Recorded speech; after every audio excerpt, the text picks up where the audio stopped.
इतिहासाचार्य विश्वनाथ काशीनाथ राजवाडे हे एक प्रतिभासंपन्न प्रकांड पंडित होते.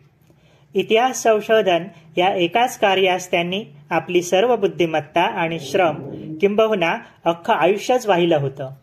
ऊन वारा पाऊस कशाचीही तमा न बाळगता संपूर्ण महाराष्ट्रच नव्हे तर भारत आणि भारताबाहेरही फिरून त्यांनी ऐतिहासिक साधने गोळा केली आणि मराठ्यांच्या इतिहासाची साधने या बृहत प्रकल्पाचे 22 खंड प्रकाशित केले. या खंडांच्या प्रस्तावना त्यांच्या बुद्धिमत्तेची साक्ष देतात. त्यामधील इतिहास मीमांसा आणि तत्वज्ञान विषयक विचारसरणी त्यांच्यापूर्वी कुणीही मांडली नव्हती.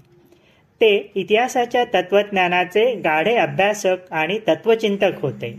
मराठ्यांचा इतिहास, मराठी भाषेचे आणि संस्कृतचे ऐतिहासिक व्याकरण, जुन्या मराठी वाङ्मयाचा इतिहास, भारतीय वा हिंदू समाजाच्या इतिहासाची समाजशास्त्रीय मीमांसा यासंबंधीचे त्यांचे संशोधनात्मक लेखन आणि त्यांनी संपादित केलेले ग्रंथ पाहता त्यांची बरोबरी त्या काळात तर नाहीच, पण नंतरच्या काळातही कुणी करू शकलं नाही.